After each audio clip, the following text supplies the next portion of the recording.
une nouvelle vidéo et une nouvelle histoire de gymnaste. Aujourd'hui, nous allons parler d'un gymnaste dont je vais écorcher le nom tout au long de cette vidéo car je n'ai absolument aucune idée de comment ça se dit réellement. J'ai essayé de trouver, j'ai pas réussi. Enfin, en plus, mon truc sur Wikipédia. Il s'agit de Kohei Ushimura. Je vais l'appeler Kohei. Kohei. En espérant que ce soit à peu près exact. Sinon, on va considérer que je le dis en français. Hein. Mais je sais pas si vous connaissez ce nom. C'est vraiment un gymnaste qui a marqué l'histoire de la gymnastique avec des résultats absolument démentiels. Et d'ailleurs, on le surnomme Superman, Supermura ou King Kohei. Donc vraiment, si vous ne connaissez pas ce nom, eh bien je vais vous apprendre plein de choses aujourd'hui. On est parti.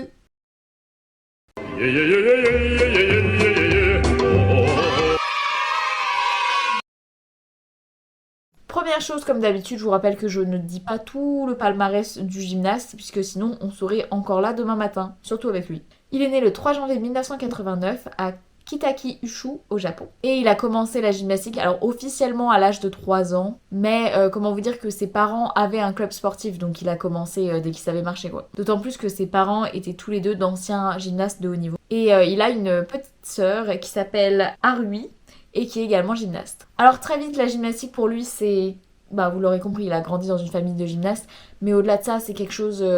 il veut percer dans la gymnastique, c'est vraiment sa vie entière, il ne se voit pas faire autre chose, et c'est ce qu'il veut faire, il veut juste être... L'objectif de sa vie, c'est d'être le meilleur. À 15 ans, il va carrément déménager, quitter sa famille pour aller à Tokyo et s'entraîner auprès de Naoya Tsukahara. Et pour vous donner un petit peu une idée de sa mentalité, il a déclaré qu'il ne croyait pas en Dieu, qu'il avait jamais eu de porte-bonheur ou quoi que ce soit. La seule chose dans laquelle il croit, c'est en l'entraînement. Donc vraiment, il a aucune autre ambition qu'une carrière gymnique. Donc on va débuter directement avec sa carrière senior, puisqu'il y a déjà beaucoup à dire. Dès qu'il passe senior en 2007, il va rejoindre l'équipe nationale japonaise. Il fait ses débuts senior à la Coupe du Monde de Paris en 2007, qui est vraiment une compétition internationale majeure. Il a remporté une médaille de bronze au saut et s'est classé 9e au sol. Aux Universiades d'été 2007 à Bangkok, il a remporté le titre par équipe ainsi que l'or et le bronze en individuel, au sol et au cheval. Aux championnats nationaux du Japon de la même année, il a terminé 7e au concours général. En 2008, il remporte directement l'or au sol lors de la Coupe du Monde à Tianjin en mai. Plus tard cet été-là, il a été sélectionné pour représenter le Japon aux Jeux Olympiques de 2008 à Pékin.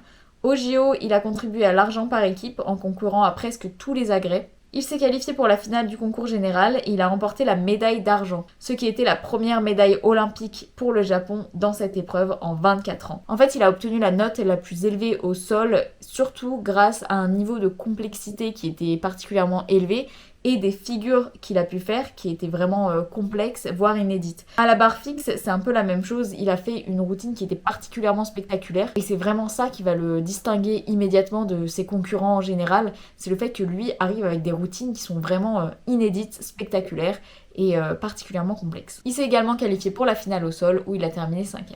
Bref, des JO réussis, mais contrairement à la plupart des gymnastes, lui va absolument pas ressentir le besoin d'une quelconque pause après les Jeux Olympiques et il va donc continuer. Aux championnats nationaux japonais cette année-là, il a seulement 19 ans et il va remporter le concours général d'une même manière puisqu'il va obtenir les scores les plus élevés au sol et au cheval d'arçon. C'est le premier adolescent, parce que en 19 ans il est toujours considéré comme un adolescent, ça va être le premier adolescent à remporter le titre masculin japonais en 12 ans. L'année suivante, nous sommes en 2009, et il va participer au championnat du monde où il a réussi à dominer à la fois les qualifications et la finale du concours général.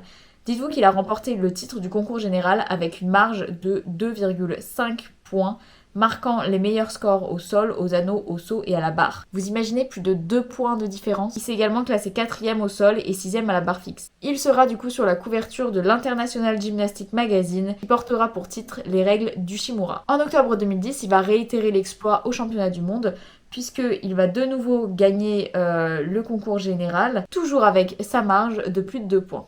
Il a également contribué à la médaille d'argent de son équipe puisqu'il a participé à presque toutes les agrès, enfin il est passé sur presque tous les agrès sauf les anneaux, et en individuel il s'est qualifié pour 2 finales par épreuve et il a réussi à remporter l'argent au sol et le bronze aux barres parallèles. En 2011 une nouvelle fois il remporte la finale du concours général au championnat du monde, mais cette fois-ci il se permet de faire une marge de 3 points sur le deuxième. Non seulement il est le premier gymnaste masculin à remporter 3 titres individuels du concours général, mais c'est également le premier gymnaste, homme ou femme, à remporter 3 titres individuels consécutifs du concours général. Lors de la finale, il a cette fois-ci enregistré le score le plus élevé dans 4 des 6 épreuves, donc au sol, aux anneaux, au bar et au cheval d'arçon, au bar parallèle.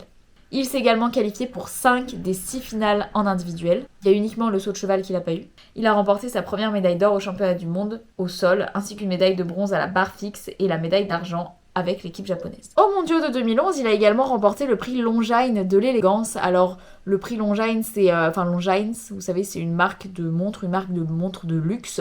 Et il décerne chaque année le prix de l'élégance pour le et la gymnaste qui ont été, d'après eux, les plus élégants sur cette compétition. Donc c'est lui qui va obtenir ce prix. Ils reçoivent alors $5000 américains, un trophée et une montre de la marque Longines. Et là, le Kohei, il était particulièrement heureux parce qu'il est en réalité collectionneur de montres depuis de nombreuses années. J'ai adoré l'anecdote. En novembre 2011, il va remporter 4 médailles d'or au championnat japonais. Non seulement le concours général, mais également le sol, le cheval d'arçon et la barre fixe. En 2012, il va être de nouveau sélectionné bien entendu pour les JO, donc les JO de Londres 2012. Et là, petite désillusion pour lui puisqu'il va chuter plusieurs reprises lors des qualifications, ce qui va le placer à la 9e place dans le groupe des qualifiés pour la finale du concours général. Lors de la finale masculine de gymnastique par équipe, il est tombé au cheval d'arçon lors de sa descente. Et du coup, les entraîneurs japonais ont fait appel du score sur cette performance parce que même si... comme il avait atterri sur ses pieds, en fait, ils ont estimé que ça aurait dû compter comme une sortie complète. Et du coup, c'est passé, mais avec une pénalité importante. Et ça a bouleversé le classement, puisque avant cet appel-là, la Grande-Bretagne était censée arriver 2e, et grâce à ce petit rappel de points de la part des Japonais, comme ils ont bien insisté, ils ont eu du coup juste une pénalité importante, mais ça n'a pas été compté comme une chute, si bien qu'ils sont passés devant la Grande-Bretagne. Donc, l'équipe japonaise a obtenu la médaille d'argent.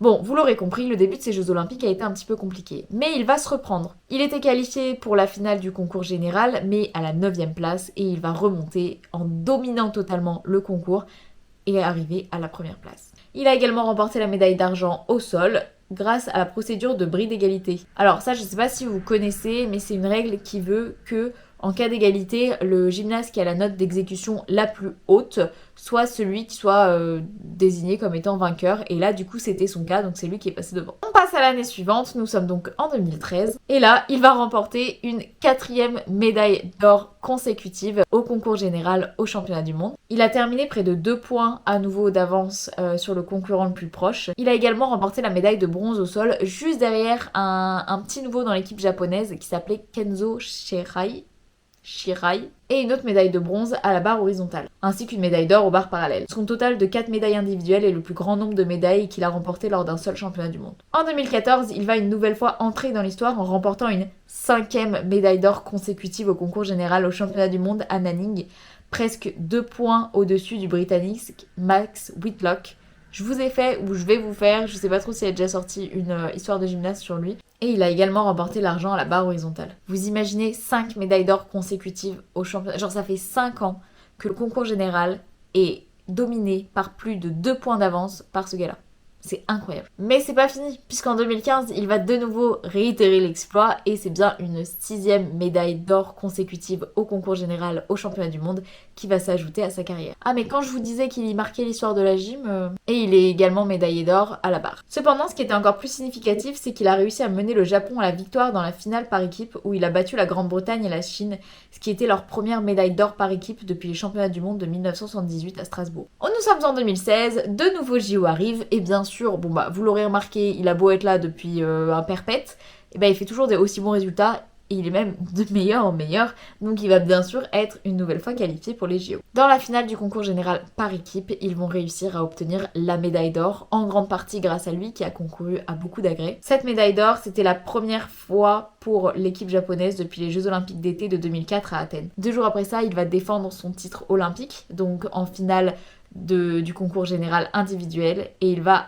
à nouveau réussir à terminer premier, ce qui va faire de lui le premier gymnaste de tous les temps à obtenir 2 fois d'affilée à 2 JO du coup la médaille d'or au concours général individuel. En 2017, au championnat du monde de gymnastique, figurez-vous que le destin est bouleversé puisque cette séquence de victoires va être interrompu. Il se blesse à la cheville lors des qualifications. C'est la première fois en 9 ans, donc depuis 2008, qu'il ne remporte pas de médaille. Après cette blessure, il va revenir en 2018 à la Coupe du Monde de Doha. L'équipe japonaise remporte la médaille de bronze, donc il aide à nouveau beaucoup pour cette médaille. Et il remporte aussi l'une des médailles d'argent à la barre, du coup, lors des finales individuelles.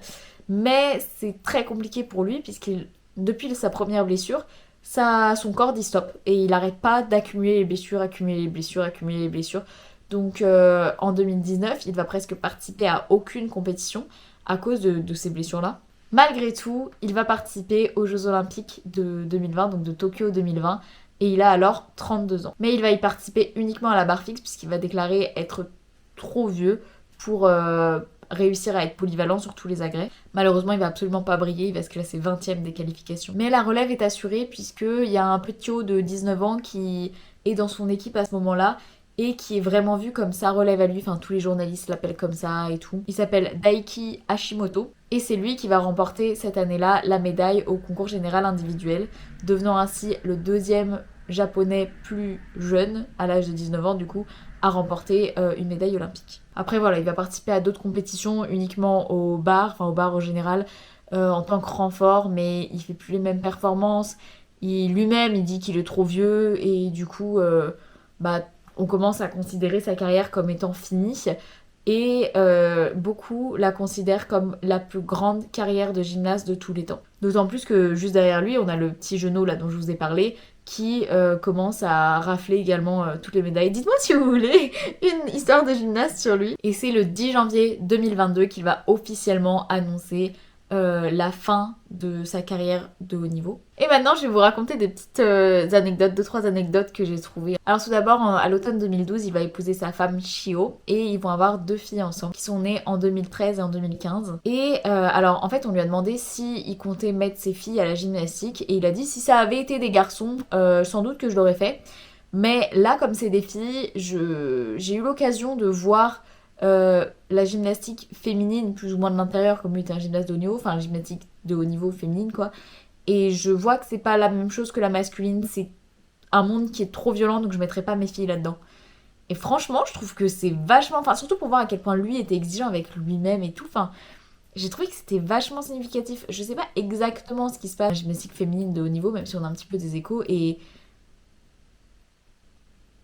je trouve que ça veut dire beaucoup comme témoignage. Autre petite anecdote, il ne mange qu'un seul repas par jour et il déteste les légumes.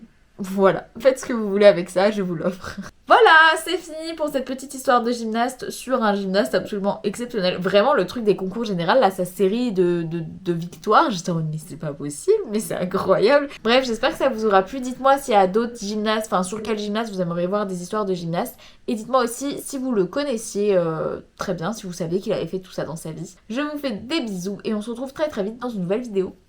Bye!